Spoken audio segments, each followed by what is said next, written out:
আজকে আমরা তৈরি করব আলুর ভুজিয়া। আমরা 10 টাকা 5 টাকা দিয়ে বাজার থেকে কিনে আনি। বাজার থেকে আর কিনে আনবো না, আমরা ঘরে সহজেই তৈরি করে নেব। আর কিভাবে তৈরি করছি সম্পূর্ণ ভিডিওটি দেখতে থাকো, তাহলে খুবই সহজ এবং সরলভাবে আপনারা তৈরি করে নিতে পারবেন। অনেক সময় বাচ্চারা বায়না করে, সে কারণে আপনারা যদি ঘরে তৈরি করে শিখে নিতে সুবিধা হবে। তাহলে চলুন দেখে নেওয়া যাক আমরা আলুর ভুজিয়া কিভাবে তৈরি করছি। এখানে আলুর ভুজিয়া আমরা তৈরি করার জন্য সেদ্ধ আলু ব্যবহার করতে হবে। এখানে 4টি আমি নিয়েছি আলু, সেদ্ধ আলু। তারপর আলুগুলিকে টুকরো টুকরো করে কেটে নিচ্ছি। এইভাবে সব আলুগুলি ছোট ছোট টুকরো করে কেটে নিতে হবে। সবগুলি আলু কাটা হয়ে গেছে। তারপর আমি এখানে মিক্সি জারের মধ্যে পেস্ট করে নেব। আর অল্প করে জল দিয়ে পেস্টটা করতে হবে। বেশি জল দেবেন না, তাহলে ঘনত্বটা পাতলা হয়ে গেলে তাহলে আলুর ভুজিয়াটা তৈরি করতে পারবেন না। ঘনত্বটা আমি দেখিয়ে দিচ্ছি কত সুন্দরভাবে ঘনত্বটা তৈরি হয়েছে, না পাতলা না মোটা। এইভাবে তৈরি করে নিতে হবে। আজকের রেসিপি যদি ভালো লেগে থাকে চ্যানেলটিকে সাবস্ক্রাইব করবেন, পাশে থাকা বেল আইকনটি প্রেস করবেন, সবার সাথে শেয়ার করবেন, আর বন্ধুরা লাইক করতে ভুলবেন না। একটা পরিষ্কার বোলের মধ্যে আমি ঢেলে নিচ্ছি। আলুর যে পেস্টটা তৈরি করেছি এটা ঢেলে রেখে দিচ্ছি একটা বোলের মধ্যে।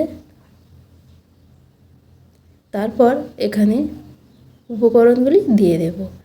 এখানে আমি বেসন ব্যবহার করছি, হাফ কাপ বেসন নিচ্ছি। বেশি বেসন দেবেন না, তাহলে কিন্তু খেতে একদমই ভালো লাগবে না। এরপর দিয়ে দিতে হবে হাফ টিস্পুন হলুদ গুঁড়ো, হাফ টিস্পুন লঙ্কার গুঁড়ো, অল্প করে বিট লবণ, আর তার সঙ্গে একটু জিরের গুঁড়ো মিশিয়ে দিলাম। আর সবশেষে তেল দিয়ে ভালো করে ব্যাটারটা তৈরি করে দিয়েছি। ব্যাটারটা এইভাবে তৈরি করার পর আমি মেশিনে তৈরি করব না, আমি বোতলে ছিদ্র করে নিয়েছি। এইভাবে ঘরোয়া পদ্ধতিতে একবার তৈরি করে দেখবেন, আশা করি ভীষণ ভালো হবে।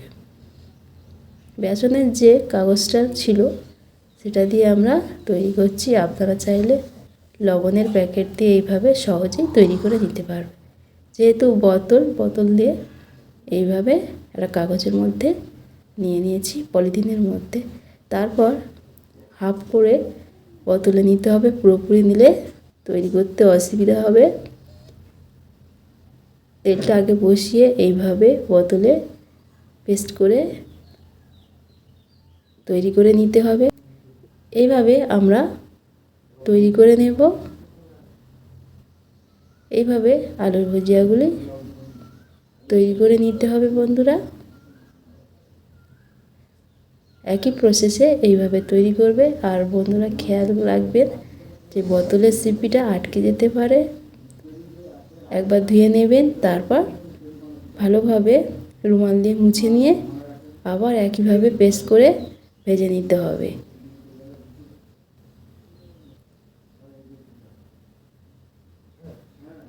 এইভাবে আমি সব রেডি করে নিয়েছি বন্ধুরা।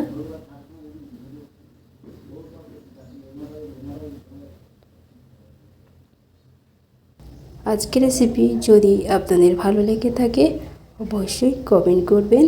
এতক্ষণ ধৈর্য ধরে ভিডিওটি দেখার জন্য অসংখ্য অসংখ্য ধন্যবাদ।